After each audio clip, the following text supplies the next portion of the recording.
The United States of America, the land of opportunity, dreams, and enslaving African Americans.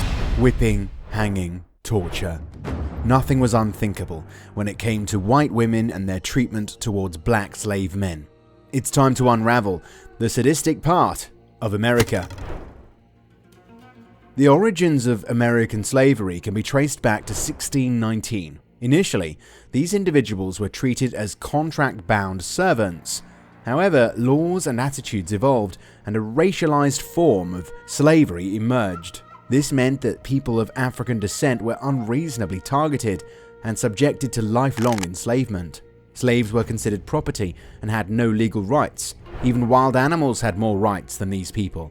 Families were torn apart. Children were taken away from their parents, and torture was part of daily life. The slaves initially worked on farms, cultivating crops in harsh conditions. The profitability of these crops relied heavily on slave labor. The living conditions of slaves were harsh and unimaginable for today's standards. They lived in overcrowded and unsanitary quarters with limited access to basic necessities. They were forced to live like rats. Malnutrition and disease led to high mortality rates. Slaves endured physical and psychological trauma at their owners' hands, who didn't leave any opportunity of physical assault or sexual abuse. Whippings and beatings were common methods of exercising dominance. It was so common that people stopped sympathizing or caring about them. For black enslaved men, life was marked by endless struggle and the constant threat of violence. They were often subjected to backbreaking work in fields and other demanding tasks. The dehumanizing conditions left them without agency or autonomy, as their owners held absolute power over their lives and bodies. Escape attempts were common, with some enslaved men seeking refuge in remote communities or through the Underground Railroad, a network of secret routes and safe houses. Those who were caught escaping faced public whippings, mutilation, and even death. In these photos, you can witness the horrors of whipping, mutilation, and death. However, some enslaved men resisted through acts of rebellion. Slavery's legacy continues to impact America. Its deep-seated effects are evident in systemic racism and socioeconomic disparities. But this was just the start. White women ensured they could make enslaved males' lives miserable. Power dynamics and control of white women over enslaved men were shaped by the brutal realities of slavery in America. White women, as slaveholders, exercised authority over enslaved men within the boundaries of the oppressive system. Enslaved men endured a life of profound suffering and domination. White women's control over them often derived from their roles as mistresses of plantations or households. They held the power to direct the labor of enslaved men in fields, homes, and various tasks. White women issue orders, assign tasks, and persecute enslaved men with physical punishment. Enslaved men also had limited freedom to make decisions in their family matters. White women separated enslaved families through sales or other means, tearing apart husbands from wives and parents from children.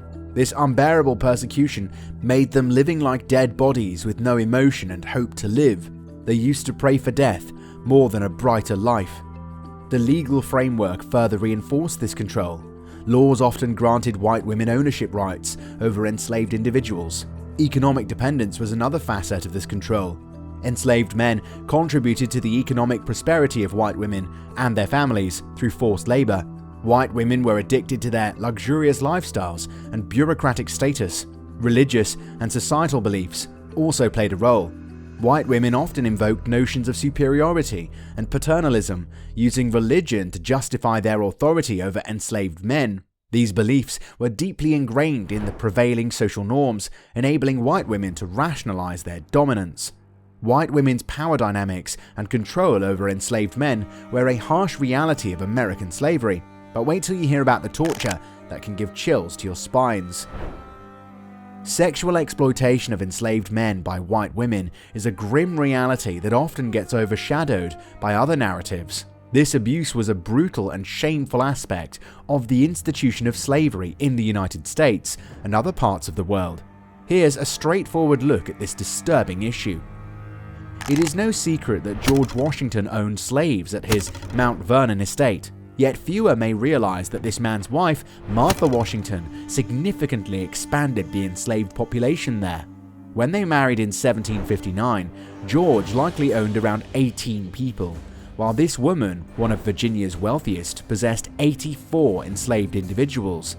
While the scale of Martha Washington's ownership is unusual, the fact that women owned slaves is not a hard pill to swallow. Stephanie E. Jones Rogers, a history professor at UC Berkeley, has been compiling data on white women's involvement in slave owning. Her research into parts of the 1850 and 1860 census data suggests that white women included about 40% of all slave owners. Contrary to the older notion that white women were only observers, Jones Rogers reveals that white women were active participants in the slave market, buying, selling, and managing enslaved individuals. Owning slaves even enhanced a woman's desirability as a marriage prospect. After marriage, white women often fought legal battles to maintain their ownership over slaves, to assert their ownership separate from their husbands. Jones Rogers' book, They Were Her Property: White Women as Slave Owners in the American South, challenges prior notions. She argues that young white girls were introduced to the slave market from an early age, receiving enslaved individuals as gifts. This upbringing involved brutal treatment, with former slaves recalling beatings of even young children. As adults, white women separated black mothers from their own babies to nurse the white mistress's children, fostering a market for enslaved wet nurses. The motivation for this practice was complex. Some white women complained that continuous childbirth and nursing made them slaves to their offspring. There is evidence indicating that enslaved women and white mistresses' pregnancies were often timed. White women continued to defend their economic interests and the institution of slavery during the Civil War. As Union troops approached, these women relocated enslaved individuals to prevent their liberation.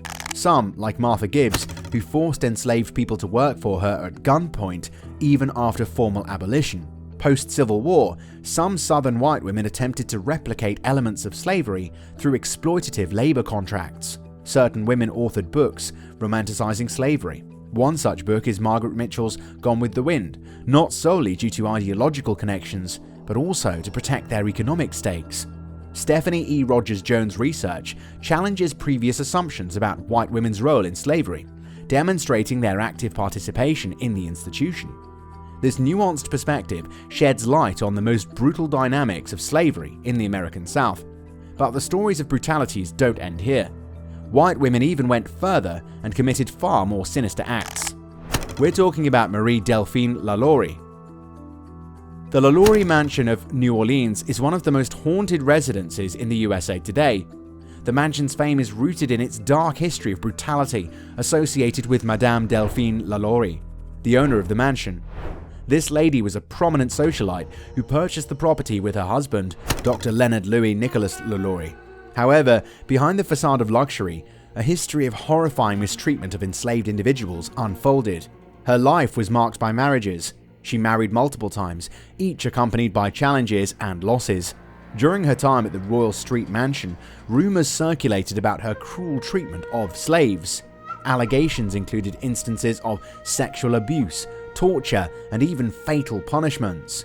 Despite maintaining a veneer of politeness in public, Delphine's true treatment of her enslaved individuals was far from humane. Reports of slave abuse led authorities to investigate the claims, but no evidence was discovered in the initial investigation.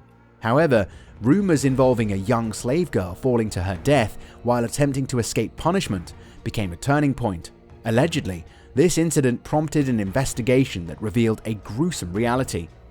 Authorities discovered enslaved individuals subjected to extreme cruelty and mutilation within the mansion. The LaLauries were found guilty of illegal cruelty, though they managed to regain possession of their slaves. Later, in 1834, a fire erupted in the kitchen. Firefighters and police arrived to find a 70-year-old chef bound by a stove, claiming she set the fire in a desperate attempt to escape. This fire revealed a horrifying secret, a hidden room where enslaved people had been imprisoned and subjected to suffering beyond your imagination. Some enslaved males were suspended by their necks with signs of torture and disfigurement. Following this discovery, a mob of outraged citizens attacked the mansion, causing significant damage. The enslaved individuals who had survived were put on public display for people to witness the extent of their suffering. The Lalauries managed to escape to other locations, eventually fleeing to France. So ask yourself one question: did the history of American slavery ignore the mistreatment of enslaved males? Fill the comment section with your thoughts and subscribe to our channel for more stories.